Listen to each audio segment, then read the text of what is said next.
We need to talk.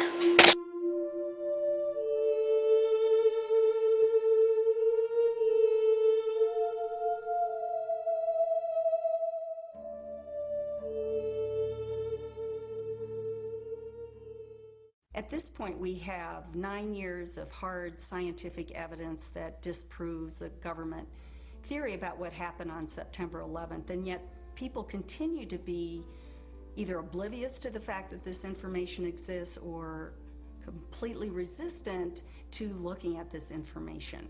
So the question becomes why? Why is it that people have so much trouble hearing this information? From my work, I think we would be remiss not to look at the impact of trauma. Now, as we know, the horrors of what happened on 9/11 were televised all over the world, and they were televised, in fact, live. We witnessed the deaths of almost 3,000 of our fellow Americans. Why do people resist this information? The information that shows that the official story about 9/11 cannot be true.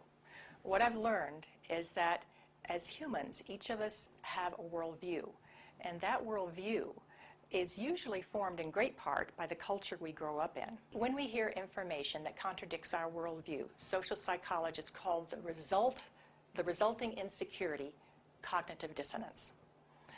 For example, with 9/11, we have one cognition, which is what the official story of 9/11, what our government told us, what our media repeated to us over and over, that 19 Muslims attacked us.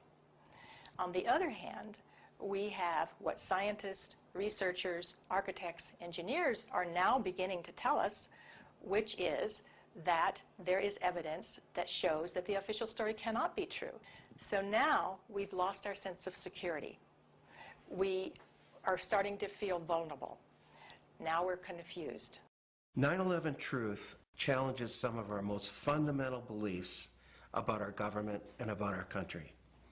When your beliefs are challenged or when two beliefs are inconsistent, cognitive dissonance is created. 9/11 truth challenges the beliefs that our country protects us and keeps us safe and that America is the good guy. When your beliefs are challenged, fear and anxiety are created. In response to that, our psychological defenses kick in, and they protect us from these emotions. Denial, which is probably the most primitive psychological defense, is the one most likely to kick in when our beliefs are challenged. America is a powerful nation. It has never been attacked.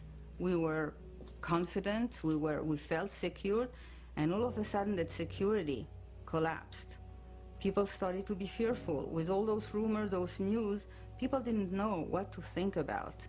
And it's a very, very uncomfortable state to be in. And eventually our mind shuts off. Just like when a computer is overloaded, our minds get overloaded. We can't handle it anymore and we shut down. It's easier to deny it and move on with our lives. What some of us will tend to do is deny the evidence that's coming our way and stick to the original story, the official story, and to try to regain our equilibrium in that way. Another thing we can do is decide to look at the conflicting evidence and be sincere and be open-minded and look at both sides of the issue and then make up our own mind about what reality is. If we can think of our worldview as being sort of our mental and emotional home, I think all of us will do just about anything to defend our homes, to defend our families, and so I see that with people, and I saw that with myself when my brother tried to talk with me about it, of don't mess with me, don't mess with my home, don't mess with my comfort with how things are. And about a week later, I read a lengthy article by Professor Griffin about why he believes the official account of 9/11 cannot be true. And it was a very well-researched article. I was in my office at the time. I sat there and I felt my stomach churning. I thought maybe I was going to be sick. And I leaped out of my chair and ran out the door and took a long walk around the block, around several blocks, and just broke down. I understand now that what was happening was my worldview about my government being in some way my protector, almost like a parent, had been dashed, and it was like being cast out into the wilderness, I think is the closest way to describe that feeling. And I sobbed, felt like the ground had completely disappeared beneath my feet. And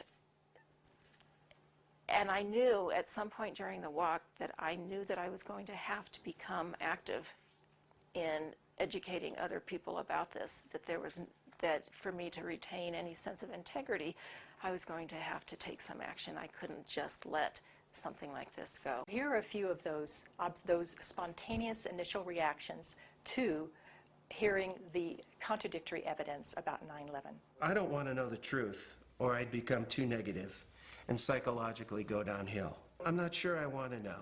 If this is true, then up would be down and down would be up. My life would never be the same. Fran, I refuse to believe that many Americans could be that treasonous. Someone would have talked, but these are beliefs. They are not scientific facts. But these beliefs do keep us from looking at the empirical evidence. You have empirical people who will simply say, look at the evidence, and if it's convincing, I will change my mind. Other people are paradigmatic people. They have a paradigm. They say, this is the way the world works, and I'm convinced this is the right way the world works. 9/11 doesn't fit into that paradigm. So I don't need to look at the evidence. It's paradigmatic. And then there is a third type of person that we often call wishful thinkers. I call it wishful and fearful thinking.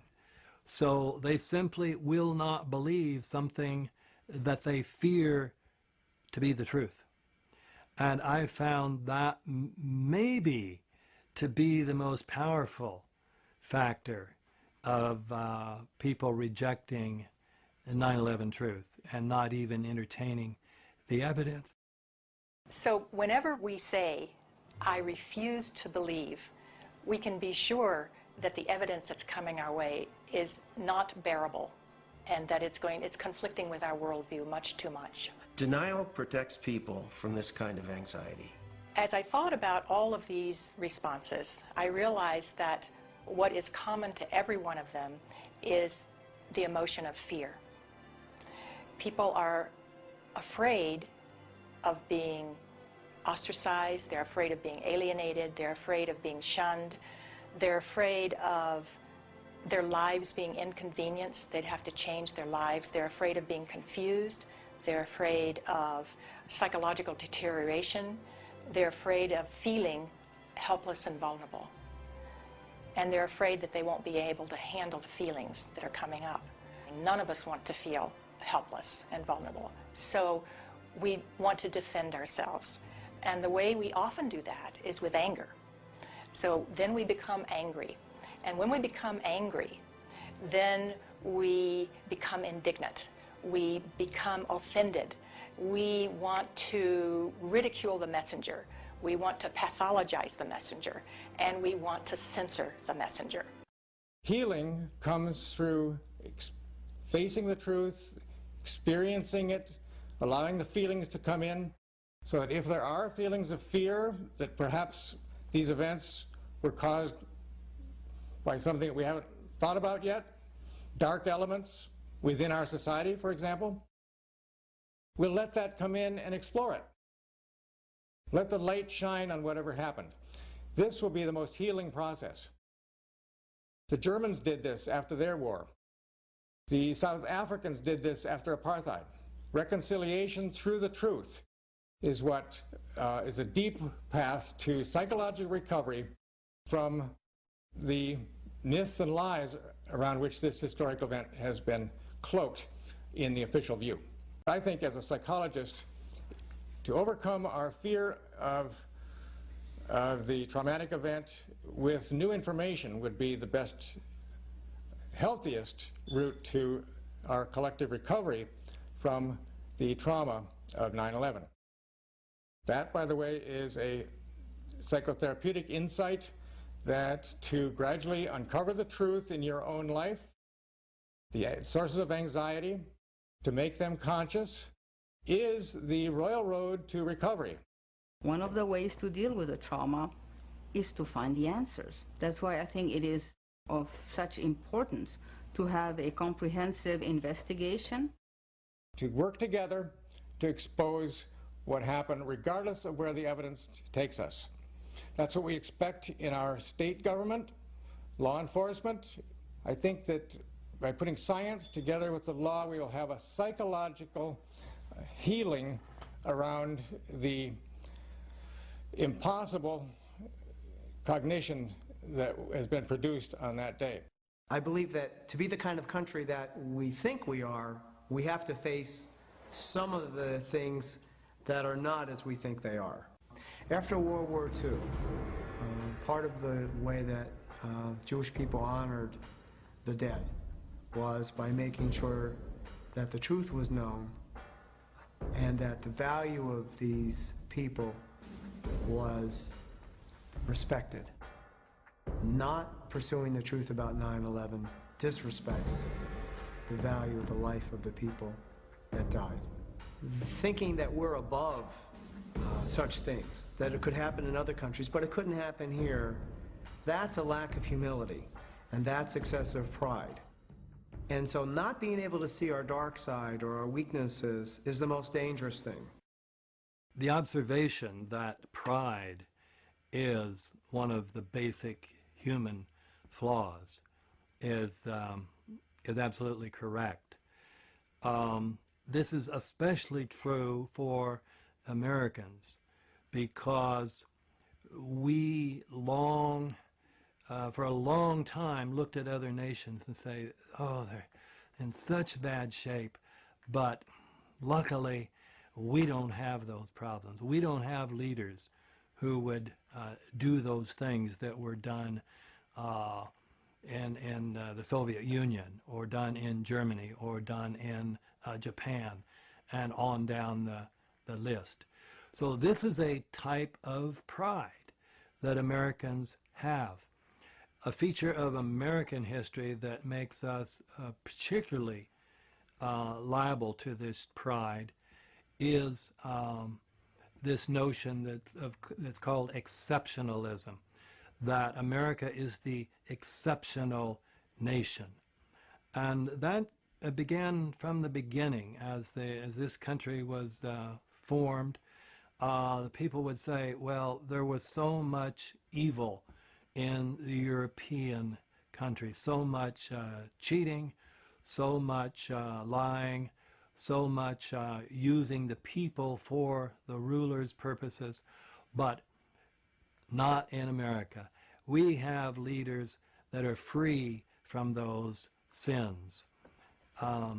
So I think this has made 9/11 particularly difficult for Americans. Anyone can make mistakes, but our ideals and our principles get us back, on track. This is one of the defining issues of our time. So we need to understand that questioning is patriotic. Questioning is what we're supposed to do as citizens. That's our duty. When we come to the national level, when something like 9/11 happens, we need to be sure that we have a real investigation into who the perpetrators are, and then we need to be sure that those perpetrators are held legally accountable. It's part of the healing process on the individual level as on the collective level. We need the truth in order to heal.